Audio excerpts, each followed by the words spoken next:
कार्यकर्त्यांचा सन्मान होतोय, आपण कशा पद्धतीने भावना व्यक्त करणार? एकतर प्रहारची पार्श्वभूमी जाती धर्माची नाही, ती कार्यकर्त्याच्या खरं तर सामान्य माणसाच्या विचाराची आहे. आणि इथं जे काम करताना एखाद्या जाती आणि धर्माचा झेंडा घेऊन फिरतो म्हटलं तर कार्यकर्ते असंख्य भेटू शकतं, पण निवड सेवा आणि सेवा हे काम करणारा कार्यकर्ता भेटत नाही. आणि असा कार्यकर्ता महाराष्ट्रात आम्ही कमावलाय. त्या कार्यकर्त्याचा सन्मान व्हावा, कारण त्याच्याशिवाय पक्ष नाही. आणि पक्ष जर मोठा करायचा तर कार्यकर्त्याशिवाय दुसरा पर्याय नाही. आणि ते आम्ही ओळखलं. दिवसांदिवस हा जो पुरस्कार आहे अतिशय मोठ्या प्रमाणात निवळ पुरस्कारापुरतं नाही तर त्या कार्यकर्त्याचं आयुष्य जे पणाला लागलं ते सुद्धा त्याला सांभाळण्याचं काम सुद्धा केलं जाईल. आणि मला असं वाटतंय का सरकार दरबारी निवड कार्यकर्त्यासाठी, सगळ्या पक्षाच्या कार्यकर्त्यासाठी एखादी योजना असली पाहिजे. ज्यांच्यावर गुन्हे दाखल झाले असेल, ज्यांनी प्रचंड काम सेवेचं केले असेल, एक कार्यकर्त्यासाठी योजना असणं गरजेचं आहे. आणि त्याची सुरुवात आम्ही करतो. कुठल्याही लाडका कार्यकर्ता हे चांगला शब्द आहे. आजकाल लाडक्या बहिणीला 21,000 देणार, 2100 देणार होते, पण ते 1500च आहे. आता लाडका शब्द सरकारला कडू वाटून राहिला. लाडक्या बहिणीवरही नजर नाही आणि लाडक्या शेतकऱ्यावरही. बारामतीमधून आंदोलन सुरू करताय, नेमकं त्या आंदोलनाची रूपरेषा कशी असणार आहे, किती तारखेला आंदोलन असणार आहे, कोणत्या भूमिकेवर तुमचं आंदोलन असणार आहे? आम्ही सांगितलं का कर्जमाफी असेल, दिव्यांगांचं 6,000 रुपये मानधन असणार.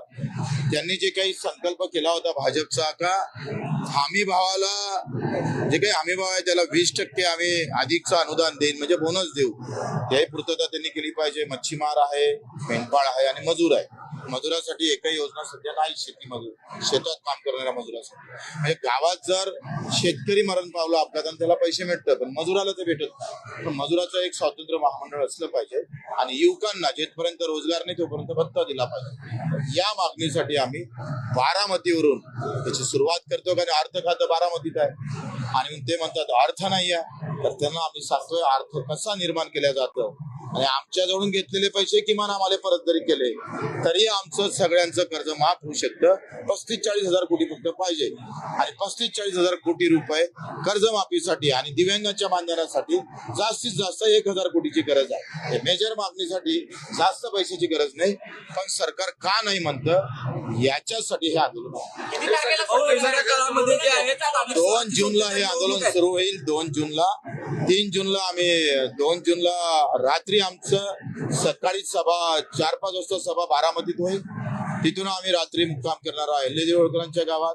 3 तारखेला पंकजाताई मुंडे, 4 तारखेला बाळासाहेब पाटील जे सहकार मंत्री आहे, आणि 5 तारखेला संजय भाऊ राठोड, 6 तारखेला शिवराज्याभिषेक दिनी नागपूरला आम्ही कूच करू. तिथं आमचं मुक्कामी आंदोलन राहील.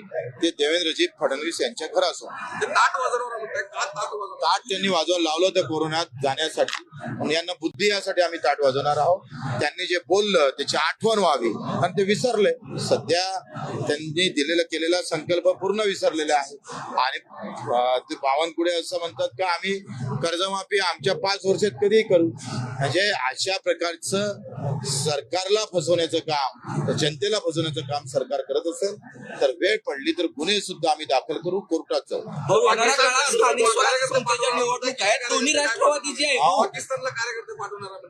माझं असं मत आहे का आता जर एवढ्या सगळा प्रकार होत आणि नेहमी पाकिस्तानचा वार सुरू असते तर त्याच्यासाठी कायमचं दुखणं बंद केलं पाहिजे. जसं इंदिरा गांधीनं बांगलादेश वेगळा काढला तसा पाकिस्तानच भारतात घ्यावा. त्यासाठी जर तुम्हाला सैनिक कमी पडत असेल तर प्रहारचा कार्यकर्त्यांनी